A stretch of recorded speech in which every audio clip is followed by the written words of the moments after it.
Freezing here tonight. I can guarantee there's no West Ham fans leaving at half-time. A brilliant start, taking advantage of that change of system by Thomas Frank. You might have expected to see him change the system when they were 2 goals down, didn't get out of his seat.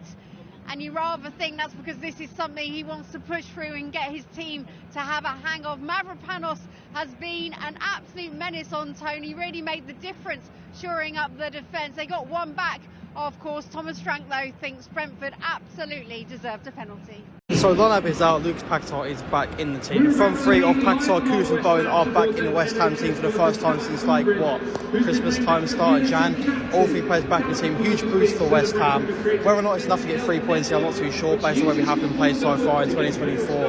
But I mean, weather conditions wise, it's pretty cold in here. Score predictions wise, honestly, it could go any way. It could be a 2-0 West Ham win, could be 2-0 Brentford win, could be a 2-2 draw, could be anything. But based on history alone, 5 times we played Brentford in the Premier League, we've lost all 5 games.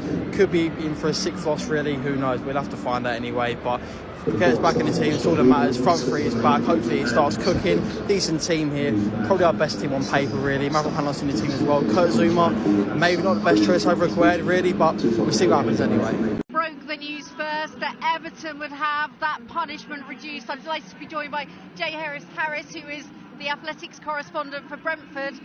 Thomas Frank preparing for a match and then sees his team dropping another place nearer to relegation. What does the club make of it all? It's certainly been a strange day, that's for certain. When Thomas Frank woke up this morning, he just would have been focused on trying to get back to winning ways against West Ham tonight, a team they've beaten 5 times in a row in the Premier League. And then, of course, that bombshell dropped earlier today that Everton's 10-point deduction's been reduced to 6. Brentford dropping a little bit closer to the relegation zone, cranking up the pressure for tonight. Of course, there'll be a tiny bit of internal frustration from Brentford. They're a club that's been run so efficiently, especially since Matthew Benham took over as majority owner in 2012. But they're a club that's known their financial issues as well. But, you know, they posted a record turnover last season, pre-tax profit as well. But I think Brentford also know that it's on the pitch where they've let themselves down this season. So yes, there's a lot of external noise, but they know that they need to get back to winning ways. They've just had a really tough run of fixtures. Lost to Man City twice, lost to Liverpool, lost to Spurs. They did manage to beat Wolves. Things don't get too much easier after tonight. They come up against Chelsea and Arsenal as well. But Thomas Frank spoke about it recently. On the pitches where they need to do things a little bit better. He thinks they've been one of the unluckiest teams in the league, apparently, looking at all the data tables that they're privy to that we're not. So they'll be focused on that, if anything else. Sounds much like Rob Edwards at Luton Town, and quite tough that it's these teams that are managing themselves financially wisely that are having to now work out where their season could be ending, how much they are in danger. Rob Edwards saying they've just kept a table with inside that Luton Town dressing room that is not looking at the deductions at all, just the true points. The reality as well is that worst case scenario, this could drag on beyond the end of the season. The Premier League hope that's not going to be the case. What are those timelines? I mean, it probably will drag on to the end of the season. This is obviously Everton's first profit and sustainability rules breach. There's another one, and we still need to know the outcome on that. Obviously, Nottingham Forest have also been accused of a breach as well. We need to know the outcome on that. So from my understanding, the cut-off for all hearings is May the 24th.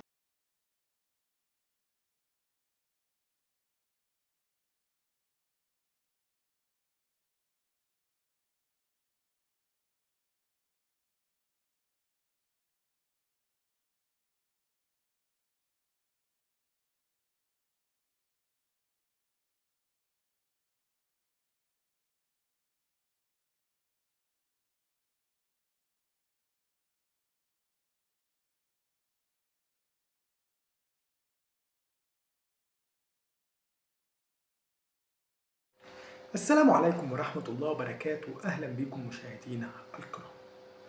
وولفرهامبتون شيفيلد يونايتد في الجولة ال26 من الدوري الإنجليزي لموسم 2023-2024. طيب إيه هنتكلم في النهاردة؟ هنتكلم عن هذه المباراة، موعد هذه المباراة، مركز الفرقتين في جدول الدوري قبل هذه المباراة، احتمالية الفوز لكل فريق قبل هذه المباراة، كل حاجة. طيب وولفرهامبتون شيفيلد يونايتد في الجولة ال26 من الدوري الإنجليزي لموسم 23-24. مباراة هتقام بالنسبة لموعدها هتبقى يوم الأحد الموافق 25/2/2024، وستقام أو ستبدأ هذه المباراة في تمام الساعة 3:30 عصرا بتوقيت القاهرة، و4:30 عصرا بتوقيت مكة المكرمة. ده بالنسبة لموعد المباراة. أما بالنسبة لوضع الفرقتين في جدول الدوري، هنتكلم للفريق صاحب الأرض والجمهور أولا اللي هو فريق وولفرهامبتون. وولفرهامبتون اللي لعب 25 مباراة، فاز في 10، تعادل في 5، اتغلب في 10، سجل 39 جون، دخل مرماه 40 جون، وعنده 35 نقطة، 35 نقطة، وبيحتل المركز ال11. أما شيفيلد يونايتد فلعب 25 مباراة، فاز في 3، تعادل في 4، واتغلب في 18، سجل 22 جون، دخل مرماه 65 جون، عنده 13 نقطة، في المركز ال20 والأخير متساويا مع بيرلي. طيب حلو. شيفيلد يونايتد وبيرلي بنسبة 90% هيودعوا البطولة السنة دي. طيب عرفنا موعد المباراة. احتمالية الفوز للفرقتين 66 وولفرهامبتون في المية هيفوز، 20% هتبقى التعادل، 14% هتبقى فوز شيفيلد يونايتد.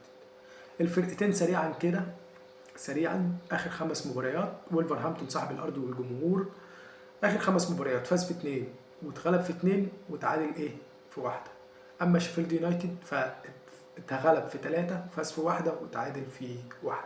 ده كان فيديو النهارده عن وولفرهامبتون وشيفيلد يونايتد. شكرا لكم على مشاهدة الفيديو.